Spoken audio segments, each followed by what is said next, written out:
ঝাড়গ্রাম শহরের বৈকালিক পার্কে indigenous people development society সহ একাধিক সংগঠনের উদ্যোগে রবিবার সান্তালি মহাকবি সাধু রামচাঁদ মুর্মুর ১২৭তম জন্মবার্ষিকী উদযাপন অনুষ্ঠানের আয়োজন করা হয়।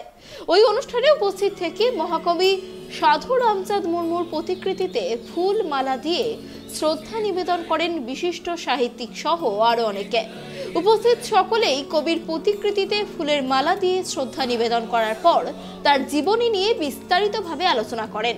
শুধু ঝাড়গ্রাম শহরের বৈকালিক পার্কে নয়, ঝাড়গ্রাম জেলা জুড়ে বিভিন্ন সংগঠনের পক্ষ থেকে যথাযথ মর্যাদার সাথে সান্তালি মহাকবি সাধু রামচাঁদ মুর্মুর ১২৭তম জন্মবার্ষিকী উদযাপন বিভিন্ন অনুষ্ঠানের মধ্য দিয়ে পালন করে।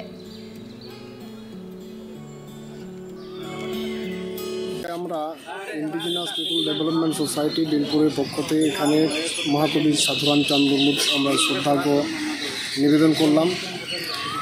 আমাদের এখানে উপস্থিত আছেন আমাদের পদ্মশ্রী খেরওয়াল সোরেন মহাশয়, সাহিত্যিক একাডেমি পুরস্কারপ্রাপ্ত নিরঞ্জন হাসদা মহাশয়, সারা ভারত জাকাত মাঝিমারা জীবনগাঁও তার সম্পাদক প্রবীর মুর্মু, শিক্ষা পর্ষদের সদস্য রবীন্দ্রনাথ সোরেন,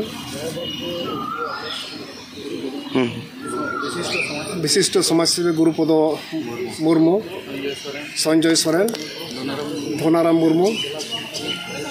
আজকে আমরা এখানে করলাম যেহেতু মহাকবি আমাদের শুধু আজকে সাঁওতাল সমাজের নয়, পৃথিবীর একজন মহাকবি বলে আমরা মনে করছি এবং ওনার চিন্তাধারা সর্বস্তরের সাধারণ জনসাধারণের কাছে আমরা পৌঁছে দেওয়ার উদ্যোগ আমরা বিনপুরে নিয়েছিলাম, কিন্তু প্রশাসনের পক্ষ থেকে আমরা অনুমতি না পাওয়ায় আমরা এখানে মহাকবির প্রতি গভীর শ্রদ্ধা আমরা নিবেদন করলাম।